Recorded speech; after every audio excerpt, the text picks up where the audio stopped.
കുട്ടി മാവാ ഇവിടെ പച്ചക്കറിക്കൊക്കെ നല്ല വിലയാ. നല്ല വിലയാ.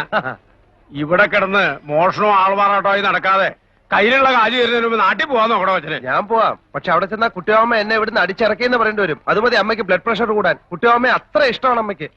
മനസ്സിലായി. നീ സുമതി അടുത്തയുടെ മകൻ തന്നെയാന്നല്ലേ പറഞ്ഞു വരുന്നത്? എന്താ ഇത്ര സംശയം? എനിക്കതിപ്പോ അങ്ങോട്ട് വിശ്വസിക്കാൻ കുറച്ച് പ്രയാസമുണ്ട്. ഞാൻ സുമതി അടുത്തേക്ക് എഴുതിയിട്ടുണ്ട്. മറുപടി വരട്ടെ, എന്നിട്ട് തീരുമാനിക്കാം. അത് മതി. കുട്ടിമാമയുടെ വീട്ടിൽ അവനെ പോലെ നുഴഞ്ഞു കയറണം എനിക്ക് ഒട്ടും താല്പര്യമില്ല. ഞാൻ ഈ തെരുവിലെങ്ങാനും കഴിഞ്ഞോളാം. പക്ഷെ എന്റെ അമ്മാവനും എന്നോടൊപ്പം തെരുവിൽ കഴിയണമല്ലോ എന്ന് ഓർക്കുമ്പോഴേ എനിക്ക് സങ്കടം. അതെന്താ? കുട്ടിമാമയുടെ വീട്ടിൽ എന്റെ പേരിൽ കഴിയുന്നവനുണ്ടല്ലോ അപ്പുക്കുട്ടൻ, അവൻ ജന്മനാ കള്ളനാ. ജന്മനാ അന്ധനും ബധിരനും എന്നൊക്കെ ഉണ്ട്. ഇത് ഞാൻ ആദ്യം കേൾക്കുക. എന്നാൽ ഇതൂടെ കേട്ടോ, അവനെ പ്രസവിച്ചപ്പോഴേ അവൻ നഴ്സിന്റെ കയ്യിലെ മോതിരം അടിച്ചോണ്ടാ പോന്നത്. കുട്ടിമാമയുടെ വീട്ടിൽ അലാറം ടൈം പീസ് ഉണ്ടോ? എങ്കിൽ അത് പോക്ക. പേന, AC, TV, mixie, fridge, car എല്ലാം അടിച്ചു മാറ്റും. വേണേ കുട്ടിമാമയെ കൂടെ അവൻ അടിച്ചു മാറ്റും. കുട്ടിമാമ ഡോൾമമ്മായി ചായ. ध्यान देखी कोती चे कैसा का പൂലാൻ ദേവിയോ? ചായയല്ലേ ചോദിച്ചുള്ളൂ, ചാരായം ചോദിച്ചില്ലല്ലോ.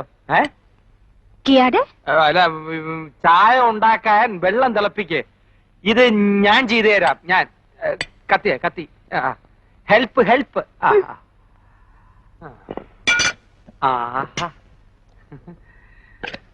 ഫൈവ് ലിപ്സ്, രസ്യം മിക്സി.